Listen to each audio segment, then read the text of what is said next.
উত্তর পূর্বাঞ্চল তথা আসামের অন্যতম প্রখ্যাত কবি, সাহিত্যিক, গীতিকার শ্রীযুক্ত মন্টুলাল আচার্যের লেখা অথ কার্তিক কথা। আশ্বিনটা গেলই ভালো, কার্তিকটা কাঙাল মাস, কিরণ ঝরা সবুজ মাঠে ধানের বুকে কোমল শ্বাস। ধোঁয়াশাময় দিগন্ত পার, বেলা শেষের খেলার ঘর, আকাশটা যে নুইয়ে আসে উছলে পড়া বাদল ঝড়। গাছের শাকে চাতক ডাকে, কাতর চোখে শুনছে তান, বুনো হাঁসের পাল ছোটে ওই আপন নীরে আকাশ যান।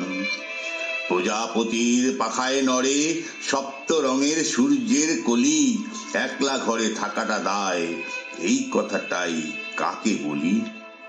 পুজো গেল এই তো সেদিন, উছলে ওঠা হাসির বান, বুকের মাঝে সকাল সাঁঝে আজও বাজে শারদ গান।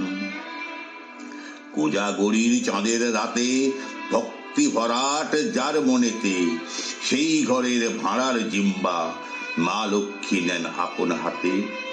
কাঙাল হোক বাঙাল হোক নবান্নেরই আশায় ঢলে, আকাশ কুঞ্জে আকাশ প্রদীপ পিদিমে জলে তুলসী তলে। আশ্বিনেতে রাধেন বাড়েন, কার্তিকেতে সবাই খান, বরদাতার আশিস ঢালি সবাই নাকি কুড়িয়ে পান। তারপরেতে আসে দীপান্বিতা, আলোর রশ্মি ঝলক পাই, কার্তিক মাসে কার্তিক কোথা তার তো কোনো হদিশ নাই। ধন্যবাদ।